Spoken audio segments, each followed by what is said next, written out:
আমা হ্যাঁ কি করো?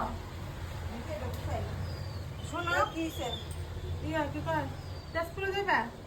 তাজপুরে গিয়ে কি করতাম তাজপুরে কি আছে মা ও বাপ যে পাগলা খানা যে যাবো হ্যাঁ তাজপুরে যাবো আমি ইতে আমি কি করছি তাজপুরে যাবো যা তো তেজপুরে তুমি গেলে যেতে থাও তোমার শখ হচ্ছে যদি এত আমার তো শখ হচ্ছে না যেতে থাও আই কপাল মাথা খারাপের মতো তোমার কথা আমি কি খারাপ কিছু কইছি? আমি কইছি তেজপুরে বলো। যাবা। তাজপুরে কথা পট করে সকাল সকাল কি কইলা তেজপুর ভৈরব মন্দিরে যাওয়ার কথা কইছি আমি কইছি নাকি পাগলাখানা যেতে। অন যদি কই গুয়াহাটি যাবা এই চিড়িয়াখানা যাবা তুমি কইবা তো আমি কি জন্তু কেন জানে আমি জানি দেখো আলা আমি কইছি তেজপুরে যাইবা কয় কি পাগলাখানা যাব মাথা খারাপ হইছে। আমি তেজপুরের নাম লেছি এখন পাগলাখানা আলাপ করছে। তেজপুরে পাগলাখানা আছে আর জায়গা নাই কোনো। করে কি ভালো হইছে যাও আমি টাকা পয়সা খরচ করে তোমার গাড়ি ভাড়া দিয়ে লয়ে যেতাম মন্দিরে যাও। ভালো হইছে। যে কথা তোমার ভালো